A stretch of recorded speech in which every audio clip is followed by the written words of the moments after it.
And then I think maybe a year, maybe 2 years later, KD left. And Russell Westbrook signed an extension in OKC.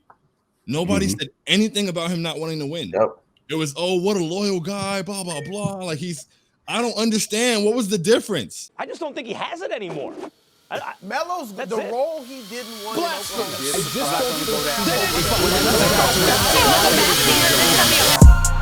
Carmelo Anthony drills it straight away.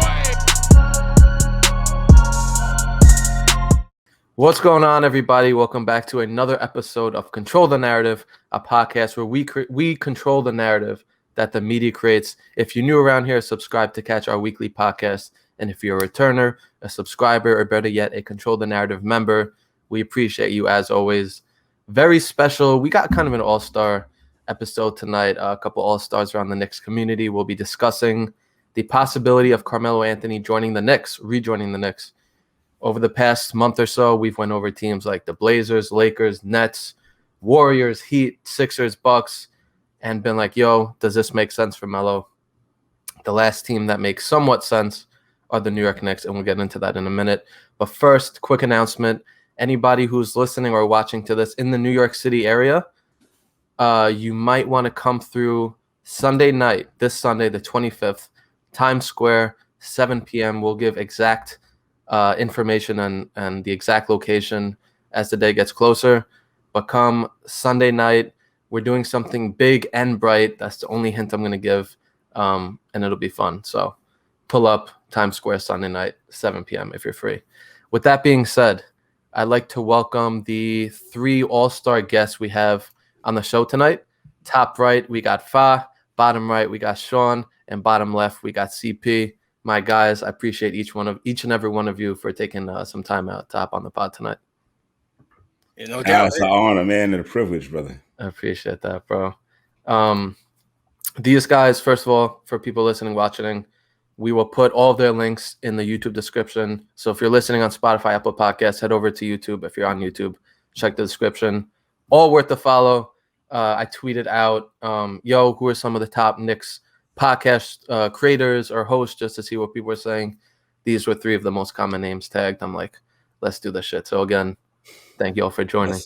I didn't even know that. I'm honored. Yeah, everyone was tagging you three, bro. All you three were top of the list. So how to make it do. So let's get into it, man. We'll start top right with Fa. Let's talk about how you think Melo fits with the Knicks. You could take this as like a basketball question. People take it. Talent-wise, age-wise, how do you think Melo fits on this currently constructed Knicks team? I'm wearing his jersey. I got his figure back there too. But I don't necessarily know if he does. Just being honest. Fair. Though as constituted right now, we are not in win mode. And to bring someone of his caliber on, along with his age, is kind of be, he's Chris Paul. He wants the ring. He's on that banana boat too.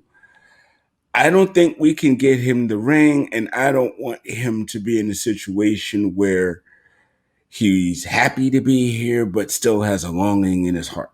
You know what I mean? I would love to see him retire here, though. I would love to put that number 7 up in the rafters. I would dig that. But, I mean, maybe as a mentor piece. But, again, I'm looking at his performance in Portland. I'm like, he's not going to settle, and he doesn't need to settle for like 10 minutes a game. He's going to need some minutes. And that's going to stifle Obi's minutes, who's already going to be stifled with Randall's time. I don't know. I'm not sure. Fair. Shaun, what do you think? I mean, like Fa said, as currently constructed, I love Melo to the end of time. I want him to retire in Nick if that's possible. But I don't think it suits either one of us right now. I don't think that he really fits in the rotation. I don't think that he really fits. I mean, I think we could be in a sort of win now. Like, okay, if there were, because things could change. If we were to make a trade for Colin Sexton and it's that proposal where it's like, Obi, Knox, and a first-round pick, then all of a sudden there's minutes at the backup 4. So then Fair. you can bring Melo in. But I don't Fair. really want, Melo's no longer really a 3 in this league. And I don't really want to put him in a position where he's not getting minutes or, stifling the development of players who we are heavily invested in. That's fair. And like we've been making this disclaimer on every podcast. Like we have no fucking idea what the roster is going to look like in 2 weeks from now, in a month from now. So like we're recording this on July 20th. We don't know what that's going to be. So right now, how would it fit? So disclaimer. Facts. CP, what do you think? Yeah, I'm with these guys, man. I don't see it. Listen, Melo's my favorite player, probably of all time. At least one of them. I would love to. I love this tenure here. I might be in a small minority, but I don't see it because we're gonna have to play him at the 4. And if Obi's here already, gonna have to battle for minutes with Julius, which to me is still an issue in terms of his draft selection and being a redundant piece. I don't see how, you bring Melo in here, you're going to have to give him minutes, and I just don't see it working here. Obviously, 40% from 3 on 5 attempts off the bench, you can certainly use that with this Knicks team being, needing 3-point shooting. But defensively, he's going to be an issue. That Portland team was one of the worst defensive teams in the league, certainly off the bench. Now, playing with Enes Kanter will certainly do that. Very quickly. As you said, the roster construction has a lot to do with it, but I think the Obi factor is the biggest block in terms of them pursuing him. Now, we heard, rumored parameters of a trade if they go get Sexton and Obi's in the deal. Yeah. Then you can make the case and say, okay, bring Melo in. He could be a nice veteran leader for the young guys. Bring them around. He's your who can score and talk it like Rose, and they played together as Knicks before. So he's your backup 4. He's been here before. He can certainly help. And that won't be a problem for Randall's minutes. Yeah. That'll actually be a benefit because you could trust the minutes coming off the bench to rest him a bit more. So I agree, man. But are we making a case for him? only if you're going to trade Obi, right? Because then you have a clear opening at your backup 4. But I just felt, I've been saying this since last year before. I felt like he should have been on the Lakers from 2 years ago when they won the chip. LeBron's the only one that could tell you why he never did that. For some reason, they felt like Jared Dudley was was the better fit, the better leader, and all that type of bullshit. But I think selfishly, maybe because LeBron doesn't like that Melo narrative. Could be a part. Man, something wasn't adding up for me there. But I thought he should have been there 2 years ago. I still think he should. I agree go with out you. On top, get a championship. It'll solidify his Hall of Fame career. I just don't see it happening here. I agree. That's fair. For me personally, obviously you guys were way more in tune with the Knicks than I was in terms of like watching every fucking minute and shit like that. For me, first of all, let's rewind back to last offseason when he re-signed with Portland and people asked him, like, there were rumors Ian Begley was reporting that Melo and the Knicks had mutual interest, a lot of different things like that. And they asked Melo, like, yo, did you think about the Knicks? And he said, and he kept saying words like, not at this moment, right now, it doesn't make sense. Yep. As currently, he was like saying things like that, and I don't think any of us thought the Knicks were going to be a top 4 seed this season, and I think shit would have been way different if like the Knicks, if we knew that and Melo knew that, and I think he would have seriously considered signing more. For me, Portis would have stayed if he knew that. Yeah, 100%, especially after what he just fucking said, that guy. I also think that you look at this Knicks team and like Derrick Rose was the best player in the playoffs. And what is his skills? Like, he's really good at like creating his own shot. And the Knicks were like a really good defensive team. And they didn't have, with Julius Randle, the way he struggled in the playoffs, D Rose was the best. He was the guy they were counting on offensively. I feel like if you added Melo to that team, and like everyone talks about his defense and shit like that, but when you have a team like the Knicks, who there's a lot of good defensive players, obviously we know Tibbs and his tendencies, like, to me, that's where I think it makes sense. I think the Obi thing, 200%. Like, if he's here, if he's not in a trade, what do? Do you splitting minutes between him, Julius, and Melo? Like, can any of them play the 5? Probably not. Obi, can he play the 3? Like, who really knows? So I think that's the one thing holding it up is Obi. And like, obviously, he was the fucking a first-round pick, top 10 pick. Like, they're gonna be committed to him. And it's just, if he's not here, I think it makes sense because the other players can not necessarily make up for Melo's defense, but they are the defensive parts of the team. The sets would cover up for any deficiencies because of the and Melo goes out there and just scores, and like that's his job off the bench. I think all he's got to do is body up his man and maybe get a rebound here and there and shoot that ball. Yeah. And another problem for the Knicks was like shooting. They had a few guys like Bullock and things like that, but they struggled shooting, they struggled scoring, and Melo would fix a lot more problems. Fix a lot of problems. Sure, he might, I don't say cause some problems, but he might make the Knicks not as strong of a defensive team. But if he's putting up 15 a game on 40% from three and stretching the court and doing all these things, I think it fits. Again, without Obi. I also don't feel like Melo is like the defensive Steve that people make him out to be at all. Like that's part of the narrative that needs to be controlled. Nice. But yeah, like I think as a 4 off the bench and like, you know, a 20-25 minute role, I think Melo would be just fine. I think he'll be, as long as we have, you know, I think that if you have Melo at the 4, it's just important to have like strong wing defenders in that lineup. And then a big that can protect the basket. But yeah, I don't think that Melo would really hold us back too much there. He would space the floor well, and he would provide like that veteran leadership that we need. So yeah, once, like I said, like yeah, if Obi is not here, then I'm fully open to it. If Obi's here, it just really doesn't make sense for either side. Fair. That's fair. From the Melo standpoint, Shaun, we'll start with you on this one. Another thing we talk about is CP touched on it. Melo, a lot of people saying, oh, he's won in the Olympics, he's won in college, he's won all these places. He hasn't won in the NBA. That's what people hold from him a lot of times. Like, yeah, he's a top 10 scorer of all time. He scored 62 points. He did this, he did that, but like he hasn't won a ring. So one thing we talk about every week is like, yo, on this team, can he compete for a championship? Again, from what we know about this Knicks roster on July 20th, do you feel like the Knicks are a championship contender? I mean, this current roster, no, but I honestly believe, you know, like we're in I've been saying it honestly for about 2-3 years, like back with Scott Perry, like we're in pretty good position. We've been in pretty good position. We've maintained our cap flexibility. We have a surplus of draft picks.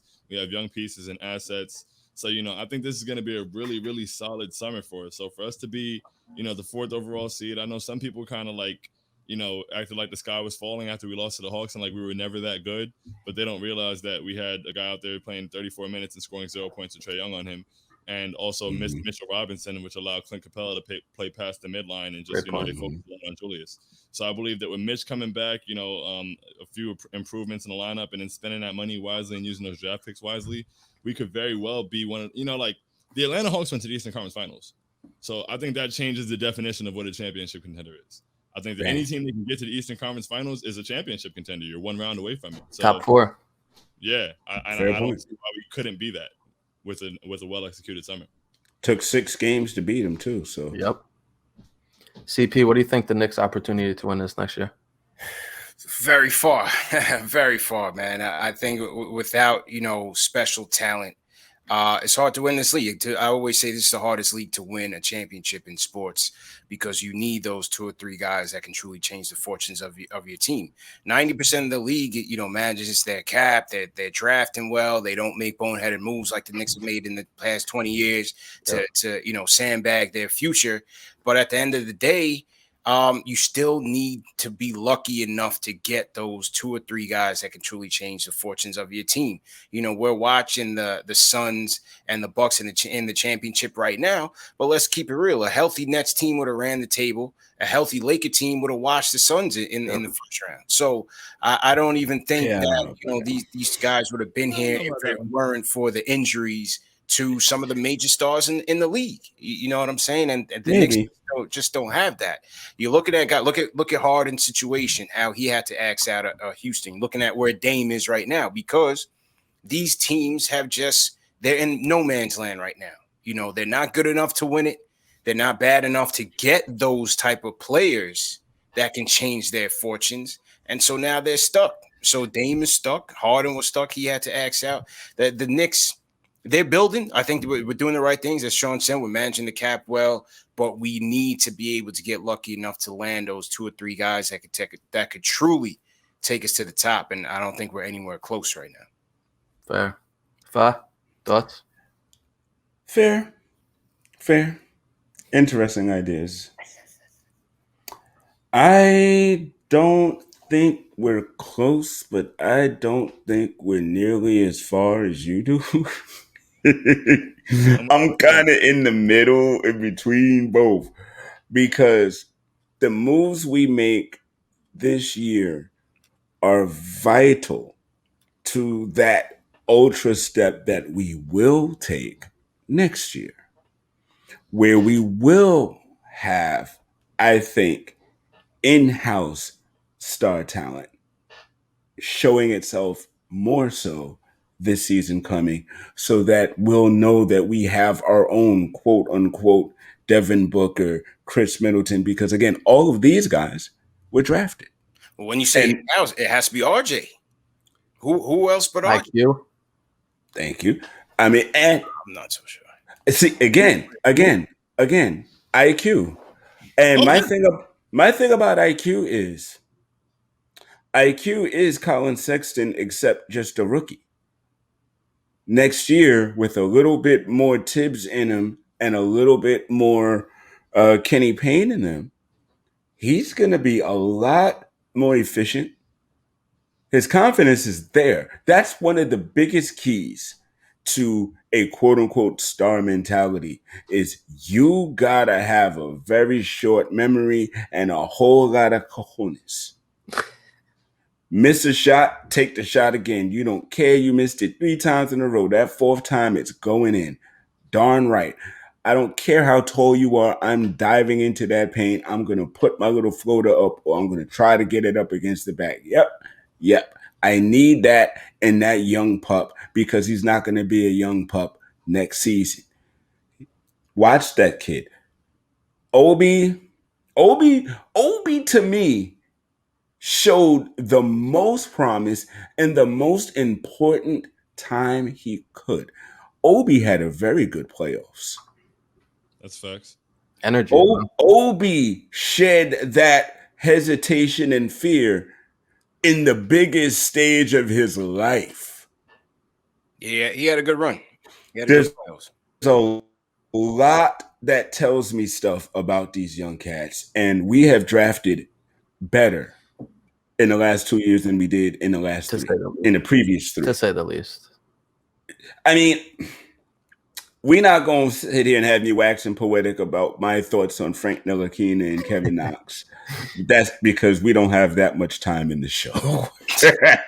And I don't want the hate and vitriol when this airs. That's fair. But no Frank I feel like, especially the trend of the NBA right now, as seen, is the super teams is kind of going the way to the homegrowns because the homegrowns are growing stars. Trae Young and Collins, homegrown. Devin Booker, Ayton, homegrown. Giannis Middleton, homegrown. I mean, dude, RJ, I can't let you call John Collins. Huh?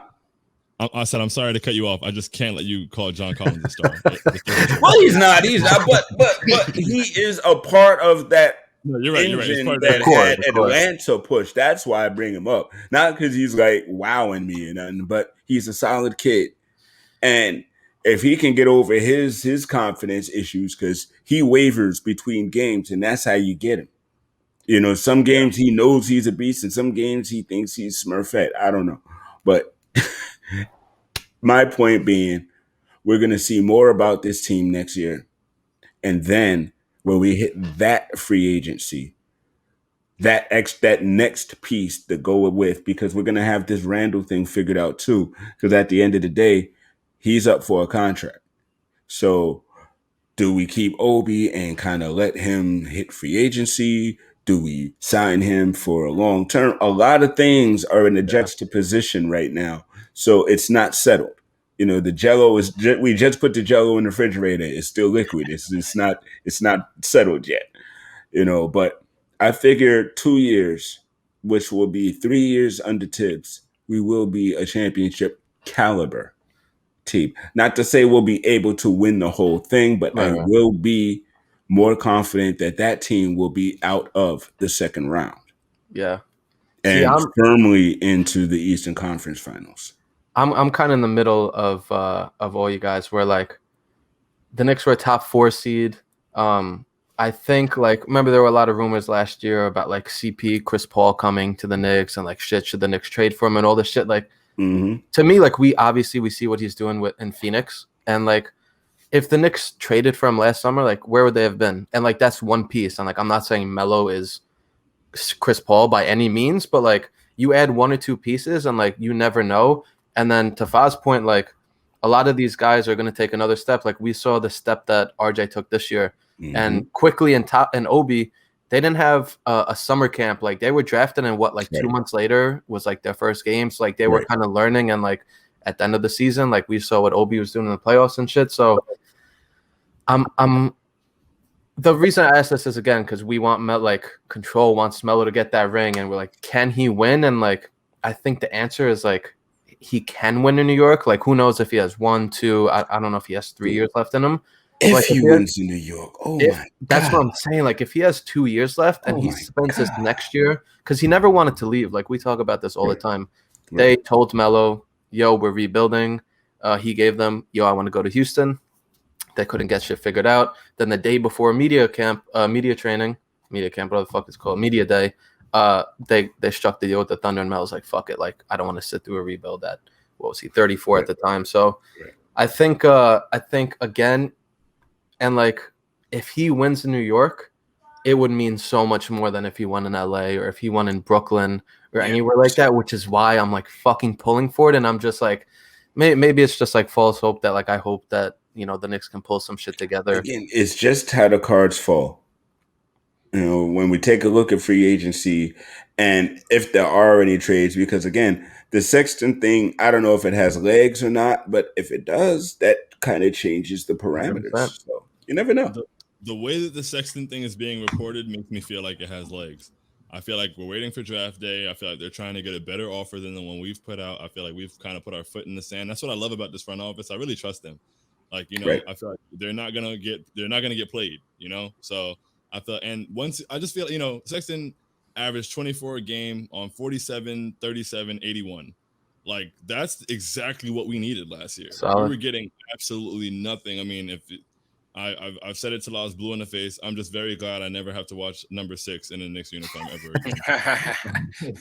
You know, so to get actual production at the point guard position, to have Julius playing with somebody he can play off of like that, you know, I mean, my ideal offseason would be trading for Sexton and signing Lonzo to play next to him. You get RJ taking another step. RJ took a huge step this year. Drew Hanlon said the main thing they're going to work on is off the dribble threes. RJ was home for 3 or 4 weeks, went to play in Olympic trials and was shooting step back threes off the dribble.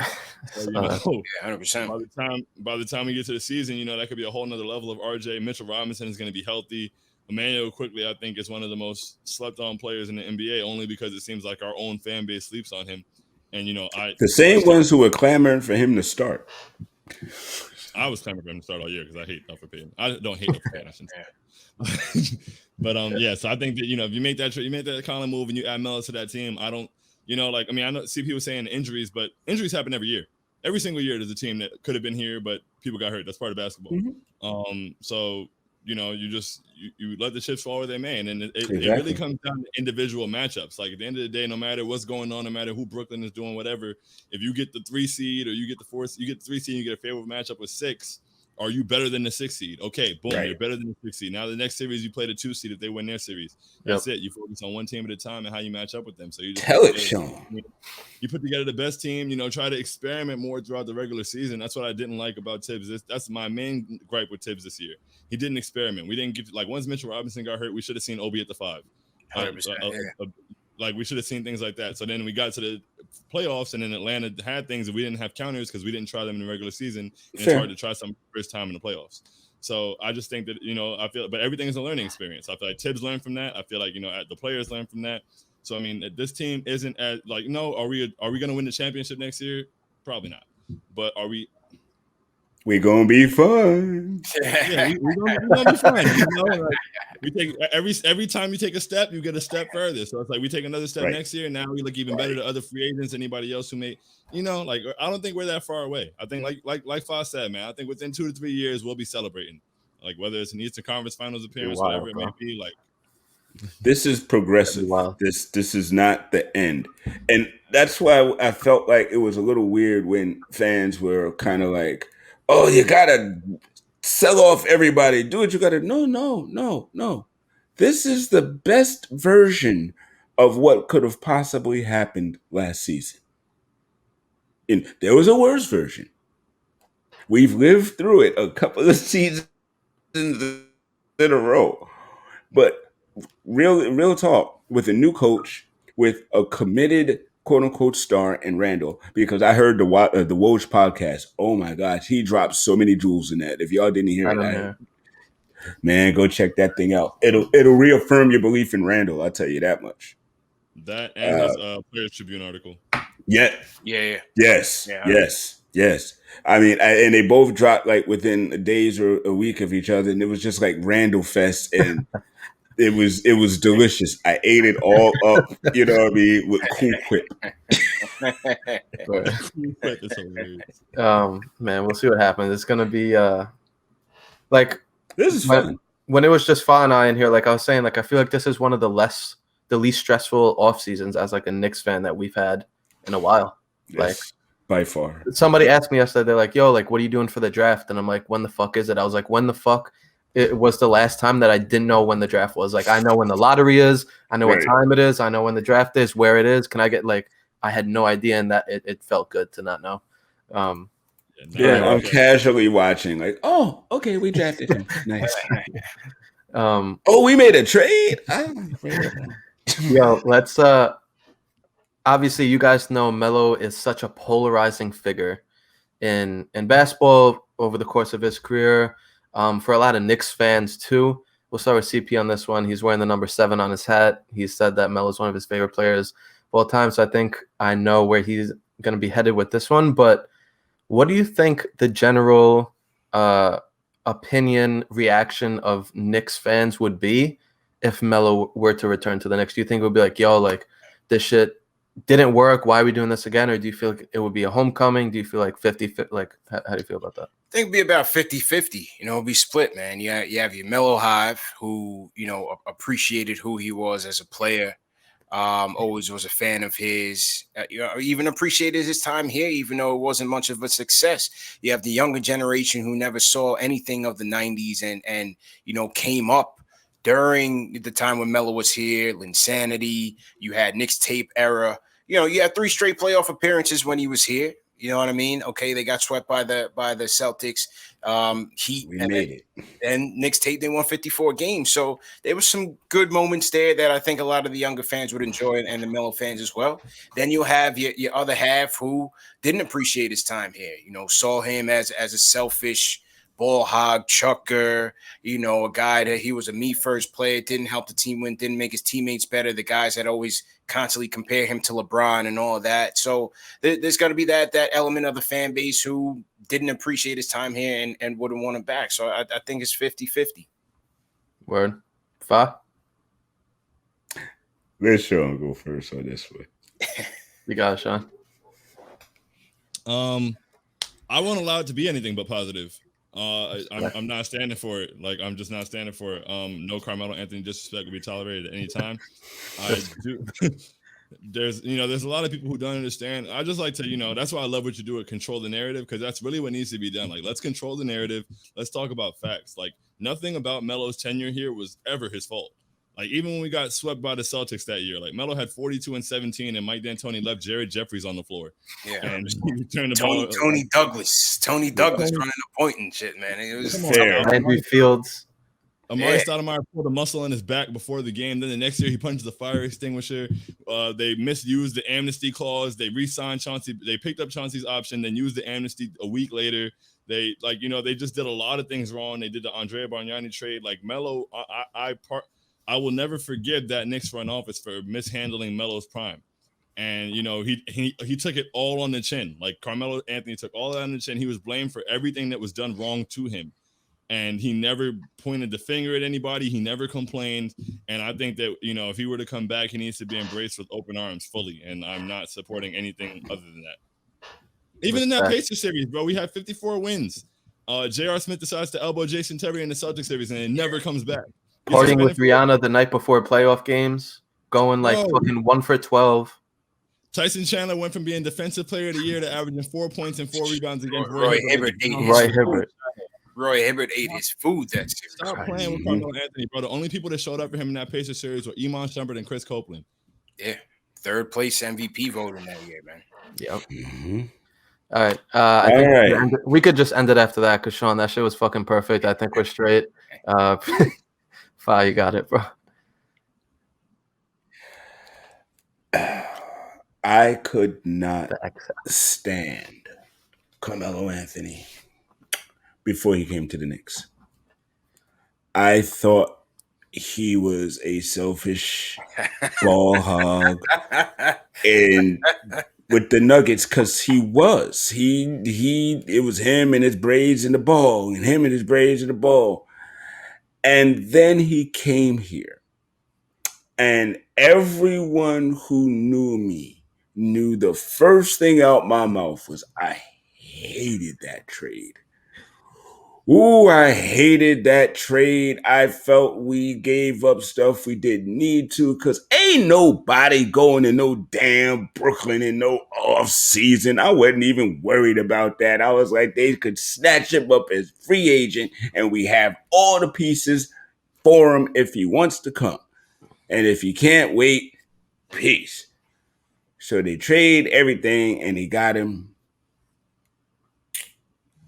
Let's not say everything. Hold on. Let's not say everything.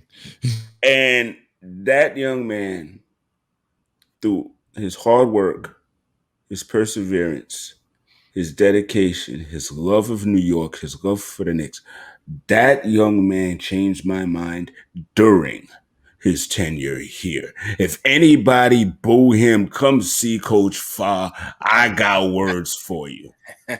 He changed my mind about him based on the passion and the love and all the BS that was thrown in front of him. Now, the one thing I will say is, even though Chicago couldn't offer as much, if he really wanted to jettison, he should have taken that deal because Phil just gave it to him to save face. But I felt like, all right, you took it. You here, and he inspired Porzingis while he was here. And honestly, I feel like looking at Porzingis' bum-ass career so far, he worked his hardest and had his best years with us, with Melo. So don't tell me Melo don't make players better, because that don't make no sense. J.R. Smith. And he's garbage. And I was mad that he asked JR to come. I'm like, no, leave him in China, bro. We good. We don't need. I'm waving my hands for those on the radio. I mean, but Melo, man, if he can come back and the situation is right for him to win, because other than maybe showing up after he retires, signing for a day so he can retire in it, if the situation isn't right for him, I don't want him back because I don't want him to have to go through any of that again. I want him to have a nice, smooth way, a Chris Paulian way to the finals. You know what I mean? And so that if he has an opportunity to win, at least give the man another opportunity to win. Yeah. And if he's got the blue and orange on when he does it, right on. If he's got some kind of silly yellowish gold or whatever that is, if he's got that on, so be it. Listen, at the end of the day, and here's the narrative I want to control. Rings don't matter if the player is great. The fact that they don't have nope, because it's a team sport, fam. And it's not always your fault or because of your Herculean effort that y'all lose. You have Tony Douglas's and stuff on teams, so you can't always say, well, you just had to take the ball and do it yourself. Jordan didn't do it himself. Pippen did a lot of that heavy lifting. They had teams. Teams win championships. Great players are great players. And to me, that's an easy conversation to separate. Yeah. You know, when you put those shoes on and when you played where you played, when you bled your blood, did you do it to the best of your human ability? And the answer is yes. And you don't have a ring, you're still great. Charles Barkley gave his all in that finals against Jordan. He gave everything, and he didn't win. Is he not great? Heck no. No. That's You're a great seeing that player. with Chris Paul this year. Thank you. Like, So people again, acting like however his career ends up, that dude is a great player. That's You don't need a ring, and Melo don't need a ring to make you great. No, you don't. That's the exact reason that I want Melo to come to the Knicks. If he were to go to the Lakers, if he were to go to the Nets and they win, first of all, how much does that ring mean?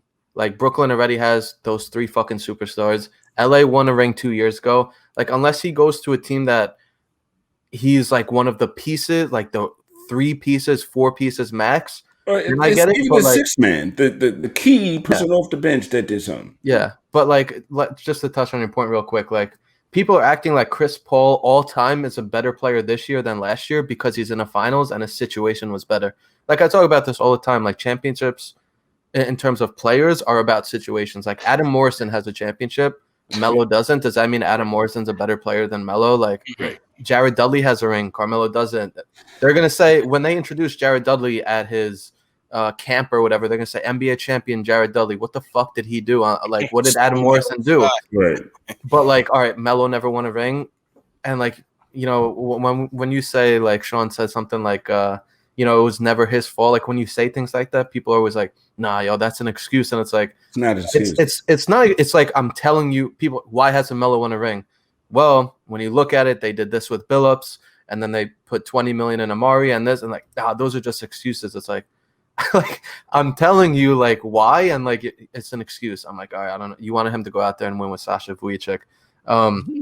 So I'm a fan of Amari, though. Just throwing that out there. Just to wrap this one up, like, in terms of the fans' reactions, like, you know, we see it every time he comes to the Garden now. Like, they show him mad fucking love. I was there last year, New Year's Day, when Portland came, and like, every time he touched the ball, like, it sounded like the whole crowd was cheering and shit. So I think he'd be beloved back here. Yeah, I don't think I need to touch on that anymore. Like, it should be like that. And like, it might be close to 50-50, like, depending on how people react. Like, I could see that, but like Shaun said, I think it should be all love. Tell them 50 to come see me. I got words for them. All of us. All right.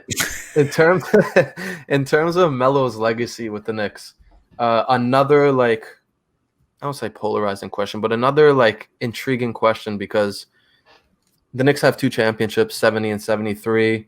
Ewing never won a ring with the Knicks, but obviously he got to finals. They were in the conference finals, and he ran up against Michael Jordan. Like, what the fuck can you say? Right. And he gave his all too now. 100%. Like, Fa, we'll start with you on this one. What do you think Melo's legacy is with the Knicks, and what do you think it would mean if he returned and not even won a championship? Because obviously that's a whole different tier. But what if they, like, competed? What if they got to, like, the second round? What if not this year, but next year they get to the conference finals? Like, what would that do for his legacy, in your opinion? I mean, listen, Melo's legacy in New York is solid. That's how I feel. It's solidified. You know, I actually met him one time when I was coming out of work, when I was working off Wall Street. I think he was headed to MSG or whatever. He was in, like, basketball attire, and he took some time and chop it up with me for a hot second. So that was cool. But yeah, he's always going to be a top player in the Knicks franchise, in the Knicks organization. He's always going to be that, you know, and he set records. So he's always going to be, you know, one of the best players we've had at MSG wearing our colors. Whether he comes to us and helps us with the championship. I mean, again, now there's always you can sprinkle things on top. You know, there's you have a sundae, you want sprinkles, you want a cherry, you want some hot fudge. Sure.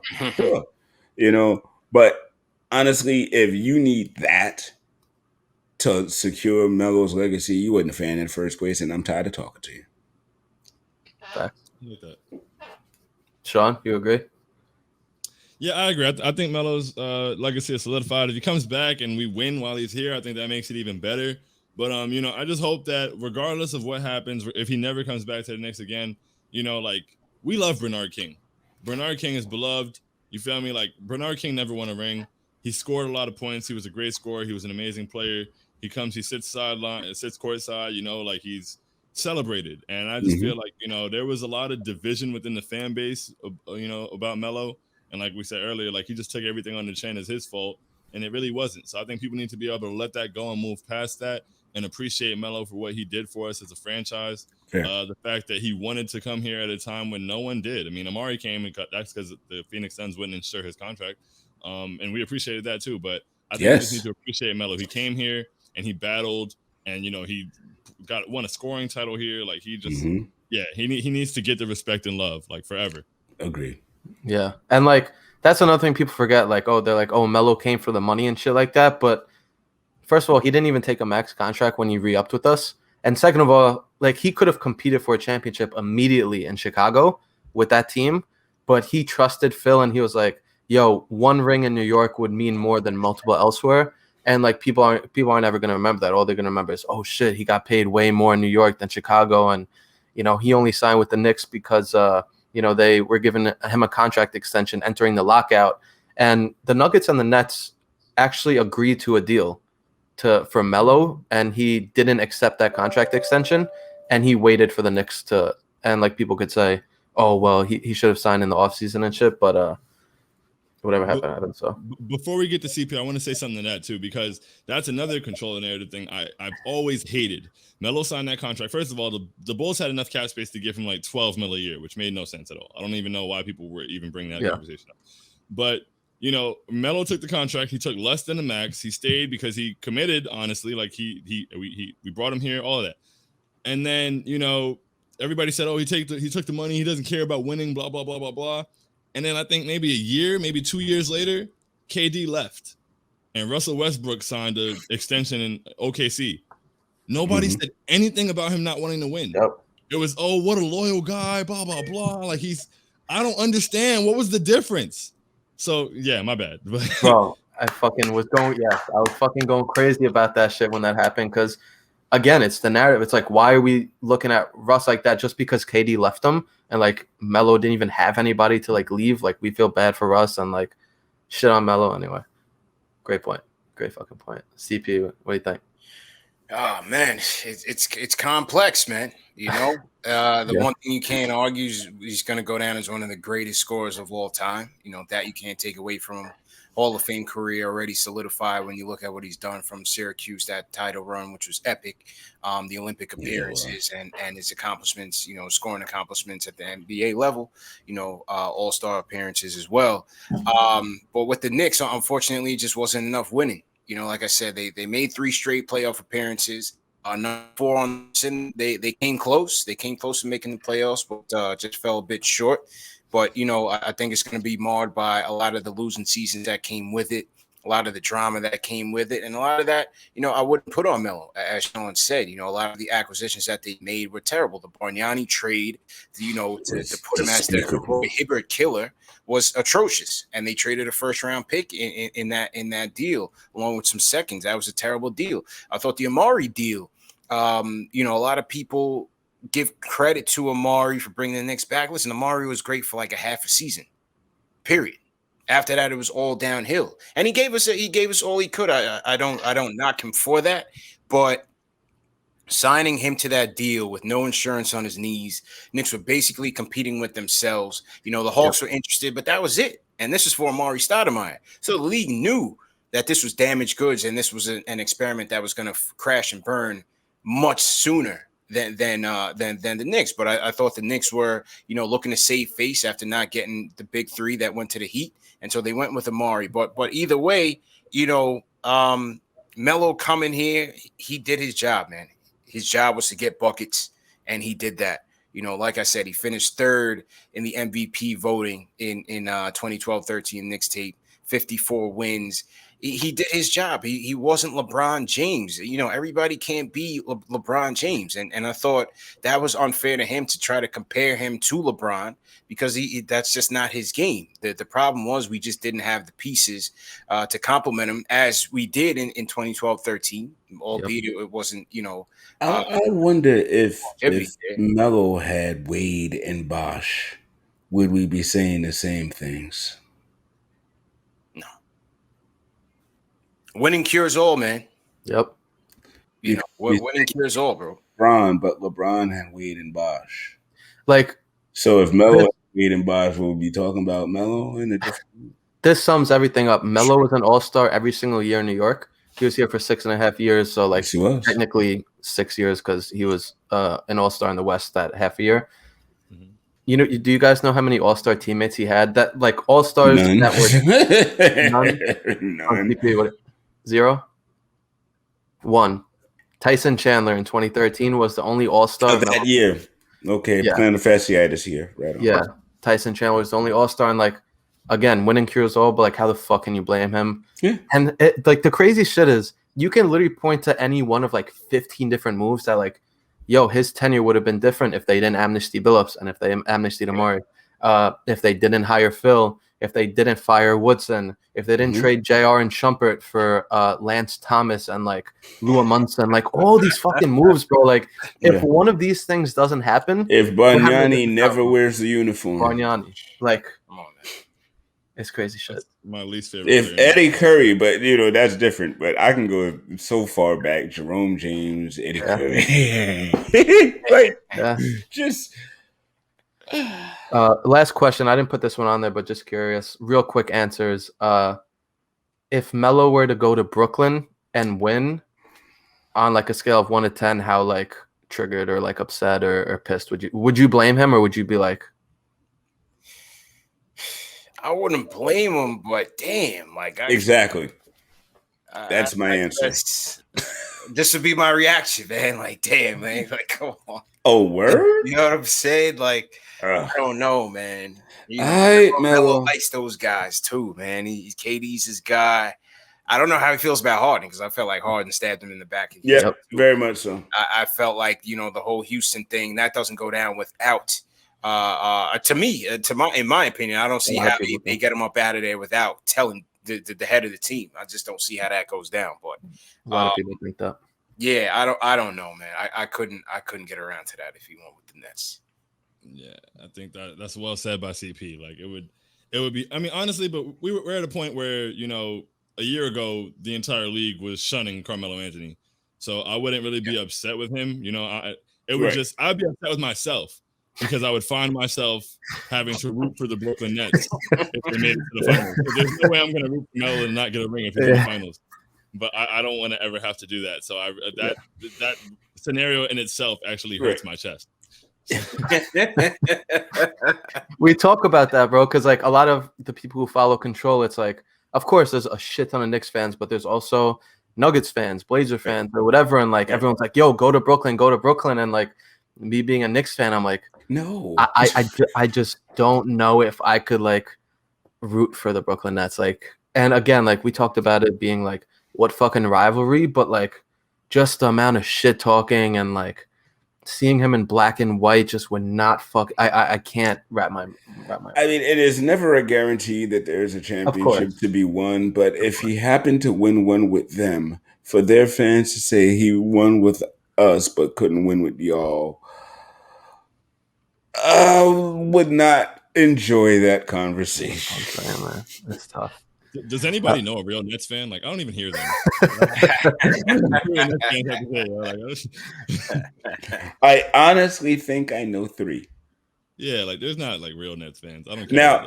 Now, New Jersey Nets fans, I know a slew of them. Yes, there's a whole, but they're not Brooklyn Net fans. They're Net fans that happen to that follow the team that happened to move. I'll put it like that. Fair. But I don't really know too many Brooklyn Net fans. And when I went to the Big 3 at Barclays, there was a bunch of people wearing Knicks jerseys, but I really didn't see any Brooklyn jerseys. Of course. In Brooklyn's house. It was wild interesting. Of course. All right.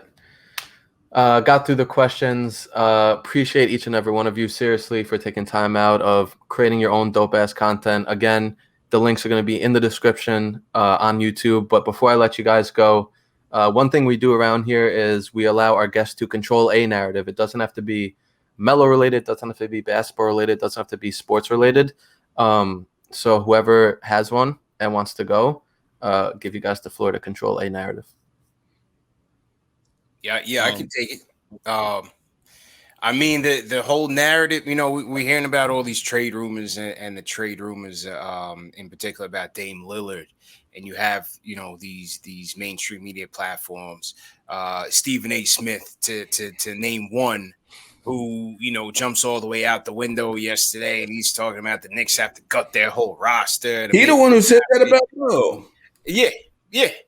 And it's just ridiculous because it's one of those, again, mainstream media takes, just jumping out the window with outlandish opinions without regard for what it takes to truly build a team. And I've been saying this all along, like the whole Dame thing. Dame is another one of my favorite players. You know, like Portland is my team in the West when the Knicks have right. They have Dame, right. They have Melo.